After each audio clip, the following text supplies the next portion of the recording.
Salut tout le monde. Julien, il a de tension parce qu'il est malade. Ouais, ça se moque déjà de moi, l'épisode à peine démarré. Oui, c'est exactement ça. On espère que vous avez passé un bon week-end, que vous êtes d'attaque pour cette semaine. On se retrouve du coup pour les news de la semaine comme chaque lundi. Déjà, c'est un happy birthday. Le podcast a 2 ans, donc franchement, on est content parce qu'on a sorti quasiment un épisode chaque semaine. Enfin, du moins, là, je sais même pas combien de temps ça fait qu'on a changé le format, je dirais. Là, ça fait à peu près 3 mois et demi qu'on a changé le Ouais. format, donc forcément, ça nous a doublé un peu le nombre d'épisodes qu'on sortait. Mais là, normalement, l'épisode de cette semaine, ça sera le 99e, je crois. Oh my God. Franchement, en sachant qu'en plus, je crois que notre anniversaire précis, je sais plus, je crois que le premier épisode, on l'avait sorti quelque chose comme le 20 juin, tu vois. Ouais, Donc, quelque chose comme ça. on en est vraiment pas loin et je pense qu'on aura les 100 épisodes pour le 20 juin, donc faudra voir si on fait un truc spécial ou pas. Ouais, bon, du coup, c'est aussi l'occasion de vous remercier de nous écouter chaque semaine, d'être au rendez-vous, parce qu'en vrai, on est quand même content de la proportion que prend le podcast. Et quand on s'était lancé, on s'était dit, ouais, parce qu'en fait, on trouvait pas un podcast qui parlait d'investissement comme nous, on aurait peut-être aimé l'entendre. Et du coup, merci de nous suivre chaque semaine, de faire croître le podcast. Ça nous fait super plaisir. Complètement, parce que quand tu lances un truc en création de contenu comme ça, il y a toujours, en fait, souvent tu dis bon vas-y, je vais essayer de faire ce que j'aimerais bien avoir. Ouais. Et après, c'est toujours de te mettre un peu des challenges parce que au début, tu sais pas si ça va prendre. Au début, on n'avait pas beaucoup d'écoutes. Je me souviens, les premiers épisodes, on faisait 30 écoutes semaine. C'était surtout nos C'était amis nos potes. et les amis des amis qui nous écoutaient.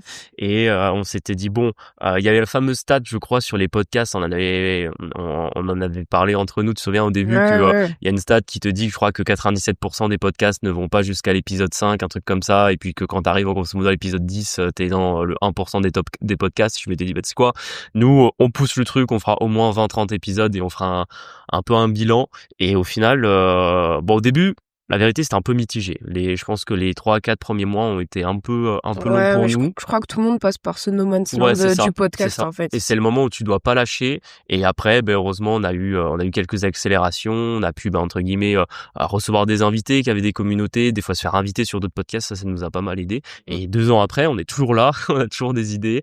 Je pense qu'on rentre, tu vois, dans le moment où, entre guillemets, le podcast continue de monter. Ça nous plaît. On aime toujours ça. Mais maintenant, entre guillemets, notre défi, c'est, se renouveler, continuer à trouver des sujets, continuer à être intéressant et pas simplement, entre guillemets, répéter toujours les mêmes choses qu'on dit, parce que je pense que pour ceux qui nous écoutent depuis quasiment le début ou depuis longtemps, ou en tout cas qui sont un jour de tous les épisodes, j'ai l'impression qu'il y en a beaucoup, parce que souvent quand j'ai comme ça des échanges avec un éditeur, il me dit ouais, je suis à jour de tous les épisodes depuis le commencement, et je suis en mode vraiment t'es vraiment chaud. Bravo. 10 points pour Gryffondor, ouais, parce exactement, que vraiment, parce que franchement, même moi, il n'y a pas beaucoup de podcasts où j'ai écouté, on va dire, plus de 50% des épisodes, donc franchement un grand merci aux auditeurs qui sont vraiment assidus.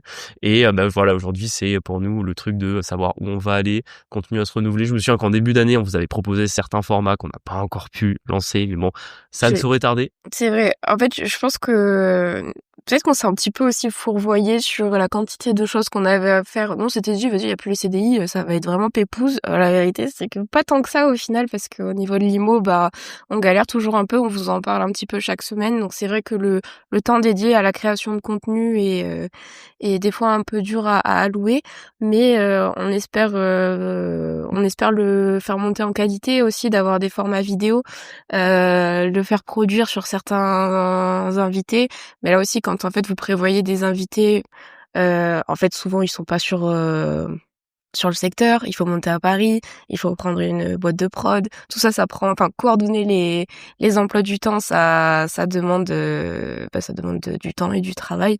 Donc là on a quelques invités de prévus, mais c'est vrai que c'est pas avant quelques semaines, donc ouais, c'est ça, c'est qu'en fait il y a une inertie qui est pas énorme, je trouve, dans la création de contenu, parce que dès que tu commences à faire intervenir d'autres personnes, d'autres créateurs, tout le monde est très occupé, donc forcément c'est toujours pas facile c'est pas le genre de milieu où tu peux dire vas-y, cette semaine j'enregistre un podcast avec 5 invités, tu vois. Pour avoir impossible. 5 invités d'un coup, en fait il faut avoir commencé à travailler le truc 5 mois à l'avance, quoi. C'est ça.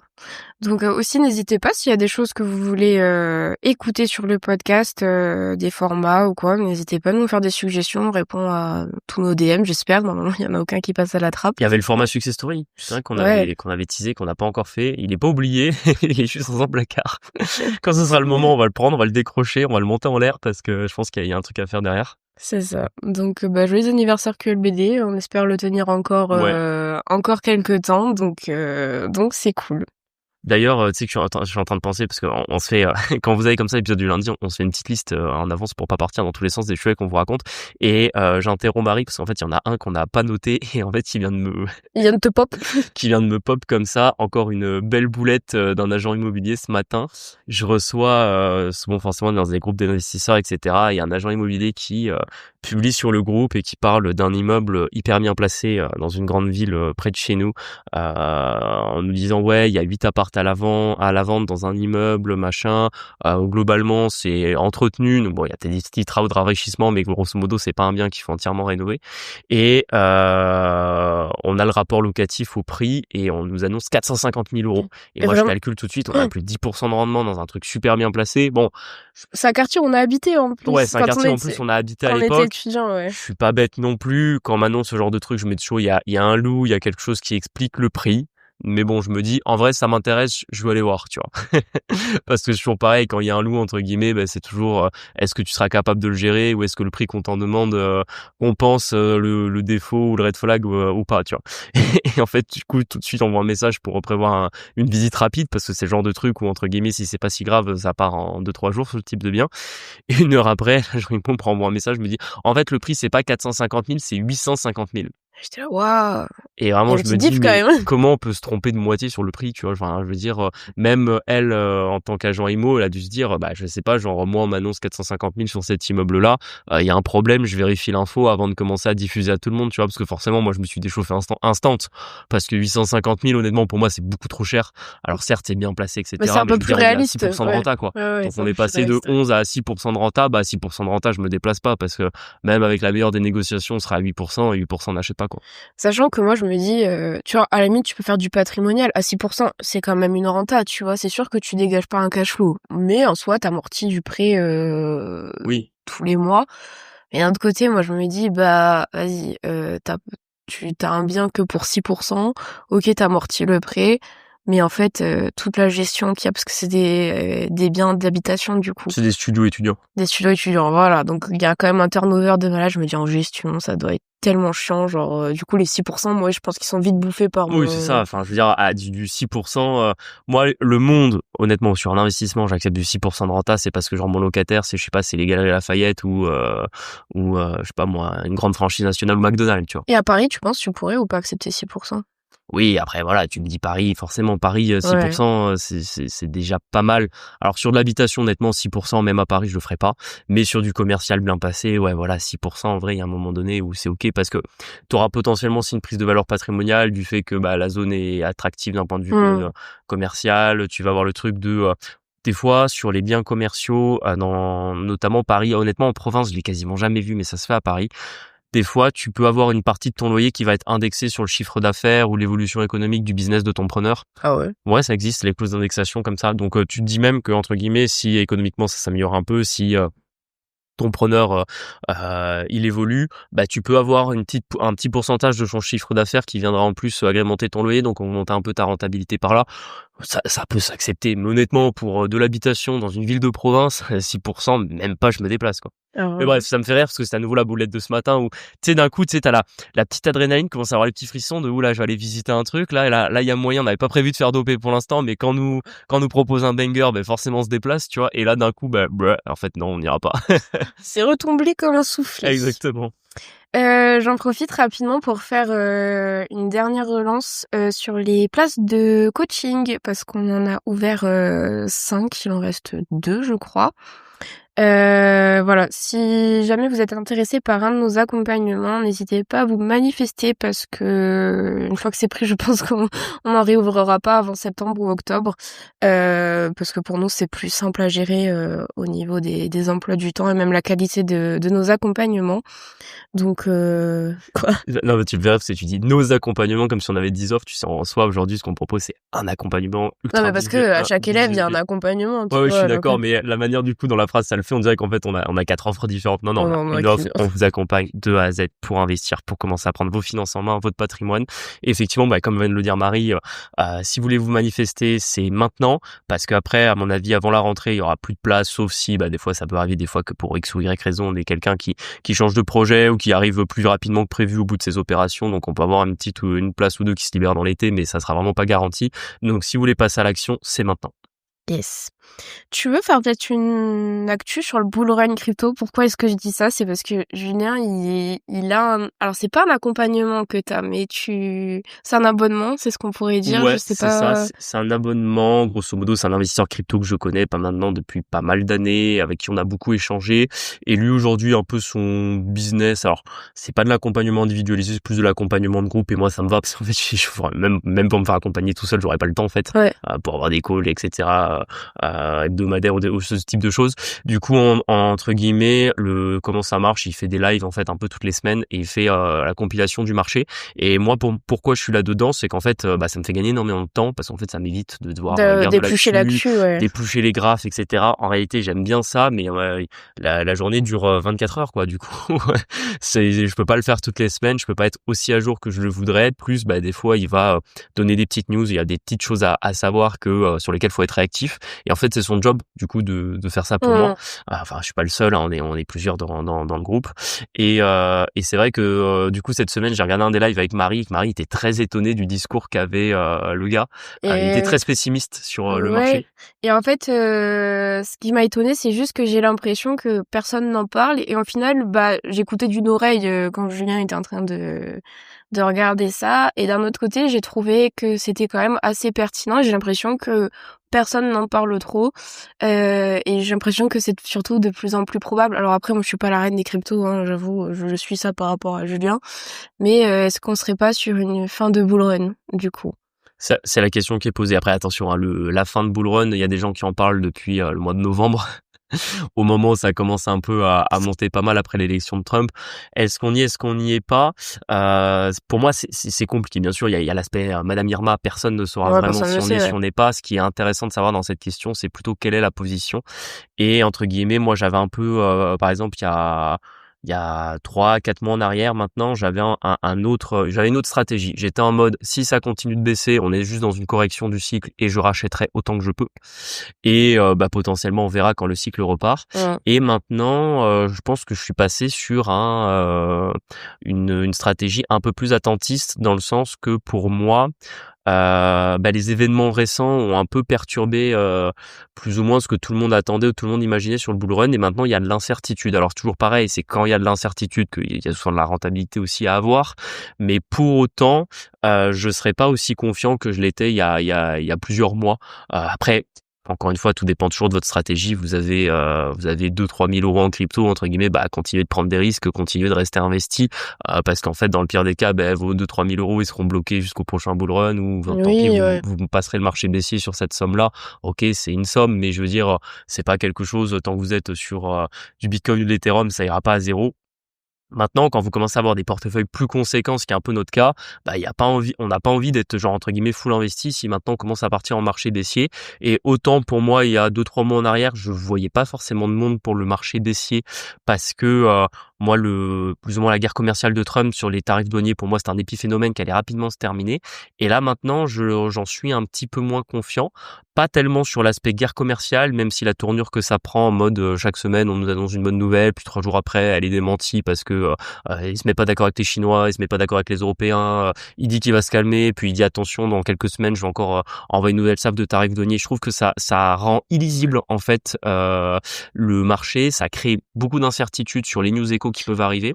Ouais, en fait, j'ai l'impression qu'il a fait souffler le marché, tu vois, ou pas. Genre, comme si on allait être sur une bonne lancée. Parce que moi, en souvenir, j'avais 2021 où vraiment il y avait eu un giga pic. C'était en mars, je crois, 2021.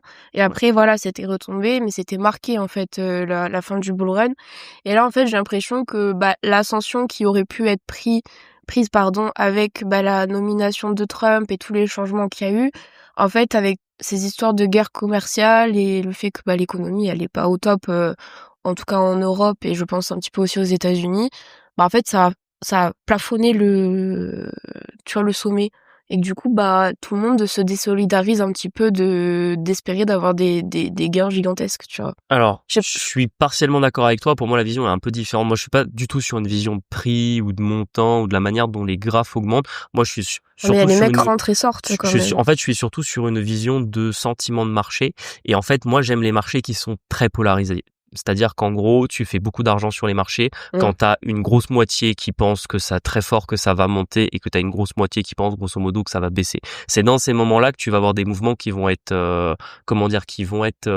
nets. C'est-à-dire soit ça va aller très fort à la baisse parce qu'entre guillemets, ceux qui pensent que ça va baisser, ils prennent des positions vendeuses et ceux qui pensaient que ça va monter, ils se font avoir, ils se font liquider, du coup, ils perdent patience, ils disent bon tant pis, je vends, je veux gagner de l'argent. Et tu vois ce que je veux dire, ça va faire un gros mouvement à la baisse ou à l'inverse, comme au moment de l'élection de Trump, on prend un gros mouvement à la hausse parce que pareil, t'as beaucoup de gens qui sont très confiants sur le fait que ça va monter, ouais, on va passer les 100 000 sur le Bitcoin, puis les 150 000, puis les 200 000, et t'as ceux qui étaient vendeurs en mode non, ça ira pas plus haut, finalement ils se font liquider parce que le marché monte, du coup ils repassent acheteurs, du coup ça continue à faire monter. Tu vois, je trouve que là, les moments où tu fais le plus d'argent sur les marchés, c'est quand tu as des sentiments extrêmes de cupidité dans un sens ou dans un autre qui sont très marqués. Et là, pour moi aujourd'hui, on est dans un sentiment d'incertitude totale et en mode on est dans le sentiment des portes de saloon. C'est-à-dire que pour moi, quand tu prends plus ou moins la température et la manière dont les investisseurs voient le marché, tout le monde est très prudent par rapport à ce qui peut se passer, notamment par rapport à Trump, par rapport à des baisses des taux aux États-Unis qu'on attendait pour cette année, il y en a eu une, je crois, de mémoire en début d'année, mais voilà, on ne sait même pas si on aura une autre d'ici la fin de l'année. Il y avait la guerre en Ukraine. Moi, j'avais été le premier, tu vois, comme quoi il faut reconnaître qu'on se trompe, j'avais été le premier à dire, non mais voilà, Trump, il va les mettre à une table au bout d'un moment, Zelensky et Poutine, ils vont bien se rendre compte qu'en fait, c'est pas du tout dans leur intérêt de continuer la guerre et qu'en fait, ils ont plus à gagner chacun et l'autre à faire la paix. Et en réalité, je sais plus, c'était hier ou avant-hier, il y a encore eu une giga-attaque ukrainienne en Russie qui a détruit tout un tas de matériel sur des bases. Du coup, la Russie, ils vont être dans la surescalade de devoir répondre pour laver l'affront qu'ils ont fait. Bon, du coup, on voit bien que cette histoire non plus, c'est pas prêt de s'arrêter. Donc tu vois, t'as pas mal de news internationales qui viennent créer de l'incertitude et de la prudence. C'est-à-dire que là aujourd'hui sur le marché, t'as pas grand monde qui se dit ça va monter très fort et t'as pas non plus grand monde qui te dit attention, ça va s'effondrer, on va aller à zéro. Tu vois ce que je veux dire? Ouais, mais les baleines quand même, elles mettent leur sous dedans là actuellement. Ouais, tu vois, mais du coup ça justement, veut dire plutôt bear market que bull market, non? non, pas forcément, parce que le fait qu'effectivement t'es toujours micro-stratégie, continue d'acheter du Bitcoin, etc. Pour moi, c'est pas un signe qui veut dire que ça va continuer à monter. Pour moi, les seuls signes que ça veut dire, c'est que certes, personne n'attend que le Bitcoin retourne à 5 000 $. Ça oui, mais bon, ça pour savoir ça, entre guillemets, j'ai pas besoin d'eux. Effectivement, pour moi, le Bitcoin, si jamais on doit vraiment corriger, là, on est à 100 000, il retournera à 50, il retournera peut-être à 40, il ira pas beaucoup plus bas. Honnêtement, peu de gens le pensent et le fait que les baleines achètent encore à des prix comme ça, c'est parce que eux le pensent aussi. Okay. Ça, ok. Maintenant, qu'est-ce que tu peux attendre potentiellement comme plus-value? Tu vois, sur un Bitcoin à 100 000. Au tellement de 200 000 aujourd'hui, allez, t'as peut-être une ou deux personnes qui t'en parlent. T'as pas grand monde qui te dit, ok, c'est sûr, à la vitesse où ça va, on sera aux 200 000 à la fin de l'année. On va peut-être avoir des petits pics, on peut monter à 110, à 115, à 120, peut-être un peu plus, ou ne pas y aller du tout. Tu vois, en mode, ok, là, on a fait un nouvel ATH, il y a quoi? Il y a 2-3 semaines, on est allé toiser les 111, 112 000, on n'est pas allé plus haut, tu vois. Et maintenant, on corrige à peu près à 5-7% dessous. Du coup, pour moi, le sentiment, il est mauvais dans le sens où tout le monde hésite. Que ce soit la hausse ou la baisse. Ah, tout le monde est attentif, Ouais, du exactement. coup, voilà. Et comme du coup, on est dans un marché où personne n'est persuadé que ça va s'écraser, mais personne n'est persuadé non plus que ça va beaucoup monter, en réalité, pour moi, il n'y a pas énormément d'argent à faire à l'instant T. Alors, c'est toujours partiel. Sur notre portefeuille, on est toujours investi. Moi, je pense qu'il y a quand même encore des opportunités. Il y a certaines cryptos qui performent un peu. Il y a des positions à prendre. C'est pour ça que je continue à suivre le marché. Je continue à m'y intéresser. Toi, mais tu fais autre chose surtout. Tu fais airdrop et du exactement. staking, Je prends en fait ouais. un petit peu la périphérie de la liquidité de ce que tu peux attendre sur le marché. Ouais. Il y a quand même des liquidités nouvelles qui viennent, mais les liquidités nouvelles, par exemple, ne vont pas aller sur Ethereum, par exemple, ou ne vont pas aller sur d'autres cryptos qui pourtant avaient commencé à bien performer il y a un peu moins d'un an en arrière, tu vois. Donc, on est quand même dans un marché où on est relativement attentiste. Et moi, plutôt que de prendre une position à fond dans un sens en me disant, bon, en fait, c'est vraiment la fin du bull run, je vends tout et tant pis, je sors. Et entre guillemets, ça peut encore monter un peu, donc tu peux avoir un peu une perte de gain potentiel de ce côté. Ou à l'inverse, prendre à fond des positions acheteuses en se disant, attention, ça va monter de fou. Et en réalité, toute la hausse, elle est devant nous. Ouais.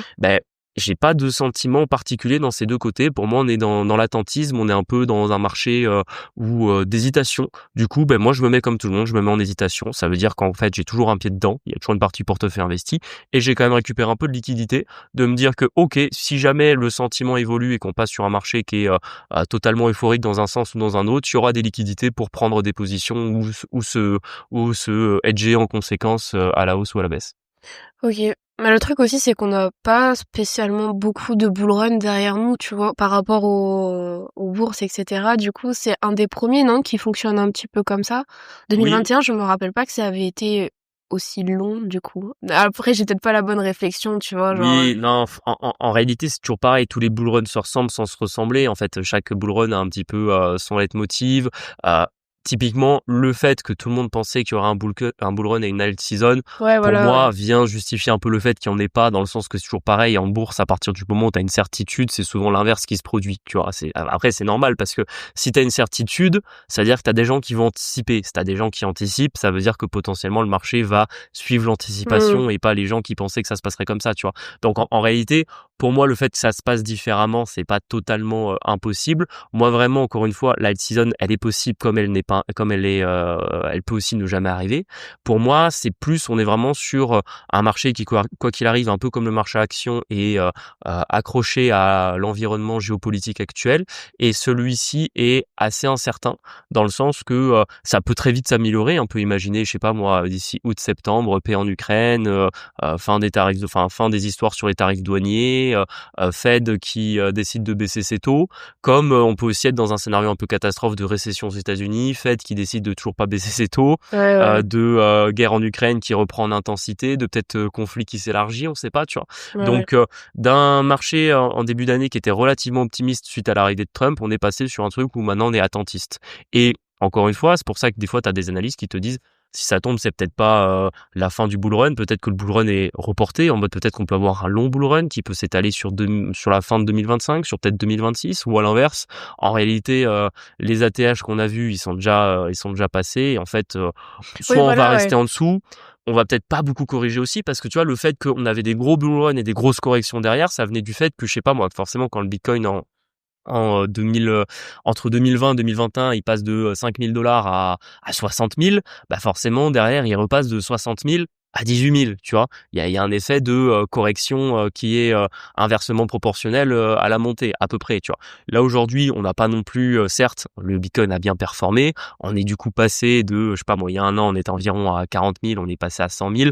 OK, il va redescendre, il redescendra à 50, tu vois ce que je veux dire? Il ira peut-être pas beaucoup en dessous non plus. Donc peut-être que justement le fait qu'on ait un bull run un peu moins intense fait qu'on aura sans doute un bear market ou une correction derrière qui sera moins intense aussi. Ok. C'est pour ça que moi, ça reste un marché d'opportunité, particulièrement pour ceux qui n'ont pas d'épargne et qui voient à long terme. Toujours pareil. Moi aujourd'hui, mon sentiment, c'est un sentiment de court et de moyen terme. Parce qu'entre guillemets, moi, quand j'ai investi sur le marché crypto, j'ai déjà investi il y a plusieurs années et 2022, ouais. je suis dans une optique de je veux sortir les fruits de ma stratégie d'investissement passée. Maintenant, ceux qui commencent à investir maintenant, forcément, n'ayez pas forcément la vision que moi j'ai, dans le sens où vous visez déjà le prochain bull run, qui sera dans, je sais pas moi, 3, 3 4, 4 5 ans, ans, ça ouais. personne ne le sait vraiment, tu vois. Ou, entre guillemets, aujourd'hui vous rentrez dans ce marché-là, le but c'est que vous commenciez à accumuler des actifs. Certes, ne faites pas n'importe quoi, ne commencez pas à vous dire, ok, j'ai investi maintenant à 100 000 parce que ça va à 200 000 d'ici la fin de l'année, c'est pas ça qu'il faut avoir comme strat.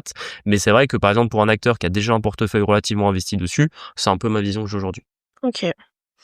Bon, ça fait un bon point bull run pour ceux peut-être qui sont dessus et Et, qui se posaient la question. Tu et voulais je, rajouter un je truc? conclue juste là-dessus, comme quoi, en réalité, les marchés, c'est toujours que de l'émotion. En soi, on parle pas vraiment news, on parle pas vraiment prix, on parle vraiment émotion et Ah sentiment. ouais, c'est vrai. Euh... Prochaine news. C'est toi qui me l'avais envoyé. En plus, j'ai la photo Ouais. juste au-dessus. C'est ta banque qui a sur ton appli, je pense, en Ouais, fait, c'est hein. sur mon appli Il y a directement. marqué: les vacances, c'est sacré. Financez vos vacances d'été avec un prêt personnel. Faites votre simulation en 2 minutes directement en ligne. tout ce qu'on ne recommande pas, en fait. Exactement, c'est pour ça que j'ai vu ça, je me suis dit, allez hop, ça part, on va en parler dans le podcast. T'as fait la simulation juste pour voir ou pas? Non, franchement, même pas. Bah, en fait, le problème, c'est que si je fais la simulation, ça va envoyer une alerte chez mon conseiller, il va m'appeler, machin truc. En fait, c'est des offres automatiques, hein, c'est pas mon conseiller qui est venu directement vers moi, c'est un truc qu'ils envoient sur les applis pour tous leurs clients. Mais comme quoi, les banques, ils aiment bien vous endetter, ils aiment bien faire de vous des pères pauvres. Donc, surtout, j'espère bien que si vous écoutez ce podcast, vous ne faites pas ce genre de choses de financer. En fait, c'est même pas ça, c'est interdit en écoutant ce podcast de faire financer ses vacances à crédit. Je serais très fâchée. Crédit renouvelable ou autre. Non, franchement, vous mettez de l'argent de côté, vous partez en vacances avec votre épargne, avec le fruit de votre travail et pas avec l'argent des autres que vous allez devoir rembourser le reste de l'année, quoi. Ah, vraiment. Et vraiment, j'ai vu ça, je me suis dit, mais vraiment, c'est exactement le contraire d'une bonne gestion financière. Et en réalité, ces trucs qui nous paraissent tellement évidents qu'en fait, on n'en parle jamais. Et c'est pour ça que je pense que ça fait un petit rappel, ou même des fois, peut-être si vous écoutez ce podcast, forcément, vous vous occupez de vos finances personnelles, vous, ça vous paraît évident, vous vous dites, jamais je vais financer mes vacances à crédit. Mais je pense qu'il y en a qui le font, hein. Vos parents le font, vos connaissances le font, vos collègues de boulot le font. Donc, en fonction des liens que vous avez avec eux et si vous les appréciez ou pas, si jamais ils vous en parlent, dites-leur vraiment que c'est l'inverse de ce qu'il faut faire. C'était une petite piqûre de rappel sur la bonne gestion des finances. Dernière news, enfin je sais pas news, je sais pas, mais cette semaine, je ne sais pas pourquoi, nos abonnés et nos auditeurs se sont réunis pour me poser une seule et même question. Comment on sort l'argent ici? Comment on sort l'argent? Rends l'argent de la SCI. Ouais, et la question est revenue. Je sais que ça fait partie des interrogations. On a déjà répondu 15 000 fois à cette question dans le podcast, mais là, ça permet de faire aussi un rappel. Comment se rémunérer quand on est en société à l'IS ou comment récupérer, se rémunérer quand on a de l'immobilier? Ça, c'est the great question. Alors, 4 méthodes. La première, la plus simple, le compte courant d'associé. Ouais. Toujours pareil, c'est l'argent que vous avez prêté à votre société. Quand vous faites de l'investissement immo, vous faites souvent un apport, donc il y a souvent de l'argent que vous avez dû avancer. Ça, c'est la première chose que vous récupérez. Deuxième solution pour récupérer de l'argent en SCI, c'est tout simplement en remontant de l'argent dans votre holding. Donc le fait de payer de l'argent de la SCI avec une autre société, tout simplement. Donc soit via votre holding, via d'autres investissements que vous allez faire, ou vous avez une société, une entreprise, quelque chose qui permet de justifier que vous fassiez des frais dans une autre société, parce que c'est toujours pareil. En fait, les frais de votre train de vie que vous pouvez financer avec vos boîtes en SCI, vous êtes quand même un peu plus limité que par exemple quand vous avez une société par exemple de commerce où vous allez vendre des objets, etc., où c'est plus facile de justifier vos frais de déplacement, vos vacances, vos véhicules éventuellement, voire d'autres parties entre guillemets de votre lifestyle qui peuvent plus facilement être pris en compte quand vous avez d'autres sociétés que dans une SCI qui est vraiment à but strictement patrimonial. Ça, c'était la deuxième possibilité. Troisième possibilité, c'est les fameuses indemnités kilométriques. Oui. Ça, c'est vraiment quelque chose par contre que vous pouvez bien utiliser en SCI parce que vous faites beaucoup de déplacements pour votre immobilier, en tout cas si vous le gérez vous-même et qu'en plus il n'est pas toujours proche de chez vous. Donc ça, c'est une grosse source de revenus qu'il faut pas négliger parce qu'en réalité, c'est vite plusieurs milliers d'euros par an d'indemnité kilométrique que vous pouvez faire. En fait, l'administration fiscale dira jamais que c'est une forme de rémunération, mais la vérité, c'est tous ceux qui ont une boîte le savent. C'est une rémunération déguisée, en fait. Alors, je le dis à chaque fois, mais il faut une cohérence. Quand vous passez des charges, il faut une cohérence par rapport aux produits que vous rentrez ou les flux qui rentrent dans vos sociétés. Donc ne me mettez pas 5000 balles de d'ICA si vous rentrez 2000 € de loyer. Là, ça fait ding-ding auprès des impôts. Mais voilà, quand vous êtes comme nous, vous encaissez à peu près 250 000 € de loyer par an, en fait, passer... je sais pas moi, 2000 € d'ICA par mois, c'est pas non plus le bout du monde, quoi. Complètement, surtout quand en face, il y a vraiment des déplacements qui sont justifiés. Ah oui. Tu sais qu'en faisant les bilans, vraiment, je me disais, mais en fait, tous les déplacements qu'on fait, c'est que pour l'IMO quasiment. Ouais. Et je crois qu'en perso, il y a eu 2 voyages, une fois quand on est monté au ski, et l'autre, on était allé voir ma tante dans sa pampa, là, ou je sais pas quoi. Et sinon, nous, on se déplace pour le perso, après on prend l'avion, donc il y a pas de déplacement perso. C'est parfaitement justifiable. Dernière solution qui est la moins conseillée, mais qui existe, à ce moment-là, vous vous distribuez du dividende, c'est-à-dire que vous avez du bénéfice taxable, donc vous avez payé un petit peu d'IS à 15 ou 25% sur votre SCI. Et ça, c'est le dernier recours. Ouais, c'est vraiment le dernier recours, et à ce moment-là, vous distribuez du dividende et vous allez payer la fat tax à 30%.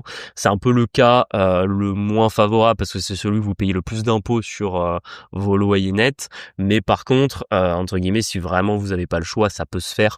Pour moi, c'est un peu la dernière option, c'est-à-dire que la plupart du temps, je l'ai vu quand j'étais banquier d'affaires, c'était souvent des gens qui avaient des SCI si grosses que grosso modo, ils pouvaient se permettre de prendre 500, 600 000 euros de dividendes à la fin de l'année sur la SCI. Donc quand tu prends 500, 600 000 euros, certes, ça reste douloureux de payer 30% de flat tax, mais en tout cas, ça se fait mieux, plus facilement que quand ta SCI, elle dégage à peine 1000 euros de résultat net à la fin de l'année et qu'en plus tu vas payer 15% d'IS puis plus 30% de flat tax dessus, quoi. Oui, après, je me dis, si tu peux te prendre 600 000 euros de dividendes, déjà, à mon avis, c'est que t'es vachement avancé dans les amortissements, etc. Et que t'as pas beaucoup d'argent face. Oui, et puis surtout, je pense que peut-être peut-être mon seum qui parle, mais en fait, à mon avis, il faut reconsidérer quand même le fait de prendre ses revenus en France, en fait, tout simplement. À ces niveaux-là, faut pas rester ici. Vous allez vous faire déglinguer. Complètement. Donc, et est-ce qu'on recommande de se verser un salaire, un président de SAS ou une Genre fiche de de... SCI. Ouais. Non, ça vraiment pour Non. moi c'est le truc à éviter, hein. C'est toujours pareil. En fait, quand vous versez un salaire, vous allez payer des cotisations retraite pour les boomers et ça, on n'aime pas. Oui, surtout qu'il y a pas de retour sur investissement, ouais, quoi. C'est flat, quoi. Vous récupérerez jamais Oui, ce que c'est vous ça. En avez fait, cotisé. vous mettez de l'argent à perte. Franchement, même en plus d'un point de vue, tu vois, ça c'est un truc qu'on peut voir. T'as quelqu'un qui peut sans doute te dire, oui, mais si j'ai un salaire avec un CDI, à ce moment-là, je peux emprunter à la banque. La banque, elle est pas bête. En fait, si vous vous salariez de votre propre SCI, Ah oui. elle va pas considérer qu'en soi c'est comme si vous étiez salarié d'un grand groupe, quoi. Forcément, elle va bien voir que votre salaire dépend de ce que la SCI peut vous payer. Donc, en réalité, que vous soyez salarié ou pas de votre SCI, par rapport à ce que la SCI dégage vraiment, ça changera rien dans votre dossier bancaire, quoi. Exactement. Donc non, ne faites pas ce genre d'erreur. Ça, c'est vraiment les trucs. Évitez tous ces régimes que, par exemple, les vieux experts comptables vont vous proposer d'être TNS et de Ah oui, si on vous propose payer, la SARL, vous dites non. Ouais, vous dites voilà, non et vous partez. vous mettez en SCI, vous distribuez uniquement du dividende. Si jamais vous avez des boîtes pro, vous mettez des SAS et pareil, à la limite, si jamais vous avez quand même besoin d'un régime, parce que par exemple, vous n'avez pas de micro-entreprise, vous n'avez pas d'autres revenus type un vrai CDI à côté ou quoi, à ce moment-là, vous payez juste le minimum. Je sais pas, par an, ça doit être quoi, Pour être dans les abattements finaux, tu veux dire? Non, pour être d'être président de SAS, c'est quoi le minimum que tu verses pour avoir un régime? C'est 500. 500 par Ouais, mois. je Voilà, pense. vous versez 500 par mois, vous allez payer 200 euros de taxes dessus. Ça fait, allez, vous payez 2500 euros de cotisation sociale par an. C'est OK. Franchement, c'est OK. C'est OK. Mais n'allez pas au-delà. Franchement, ça sert à rien de donner de l'argent à ce système. Et peut-être ça fait la transition sur le dernier sujet, du coup. Parce que quand vous allez donner comme ça, des fois, je voyais Tu me fais tousser même. Ouais, exactement, mais je voyais des gérants de SARL qui se payaient 300 000 euros par an et qui enfilaient 150 000 à l'État pour qu'au final, ça aille dans des abribus qui seront largement dégradés quand une équipe gagne un match de foot, hein. Je pense que vous avez suivi l'actualité. Donc voilà, si des fois vous vous demandez, vous vous dites non, mais bon, c'est quand même pas cool de pas payer beaucoup d'impôts, de pas cotiser au système. Souvenez-vous qu'en réalité, le système dépense allègrement votre argent dans tout un tas de choses inutiles et n'est même pas capable d'assurer la sécurité des biens. Donc en réalité, c'est vos impôts qui vont les rembourser ce que ces gens la cassent. Donc dites-vous bien que au bout d'un moment, la fête est finie. Arrêtez d'y cotiser. Exactement. On vous remercie de nous avoir écoutés. N'hésitez pas à vous abonner sur les plateformes, à nous mettre 5 étoiles, ça nous fait monter dans l'algorithme et c'est cool. À nous suivre sur Instagram, quitte le Boomer Dream ou la Flouserie. Et on se dit à jeudi pour un prochain épisode. Ciao. Salut, ciao.